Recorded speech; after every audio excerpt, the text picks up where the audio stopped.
Mulki Nuur waxa ay markaasi ka mid ahayd ciyaartoyda xulka qaranka ee kubadda kolayga iyo sidoo kale ciyaaraha kubadda kolayga ee naadiga Horseed oo ay markaasi wacdaro ka soo dhigtay barismaadkii ay soo ciyaari jirtay waxayna ka mid ahayd ciyaartoyda ugu muhiimsanaa aadkan loogu jeclaa ciyaaraha kubadda kolayga.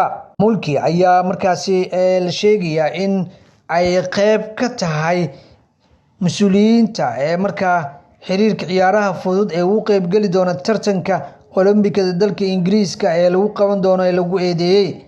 Laakiin Mulki ayaa ka jawaabtay arrinka oo sheegtay in arrinkaasi waxba ka jirin. Anigoo Mulki Nuur waxaan halkan ka cadeynayaa in wararka been abuurka ah oo baraha bulshada iyo media la wareegay ay yihiin war been ah. Aan meel u socon waxaan markaasi joogaa dalka Kenya muddo 3 bilood ah kuwaas oo safar gooni ah halkaasi aan ugu imaaday.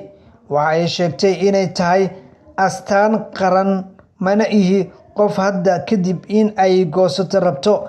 Waxaana u sheegayaa dadka war xumata shilka in ay markaasi been abuurka iska deeyaan. Mulki waxa markaasi lagu yaqaanaa inay horumar weyn ka geysatay qaybaha kala duwan ee sportiga oo aad u taageereysay qaybaha kala duwan ee kubadda kolayga iyo sidoo kale waxay si dhow ula shaqeynaysay ciyaaraha fudud oo markaasi ay ahayd macallimad horeyna ay ugu mid ahayd ciyaartoyda orodada.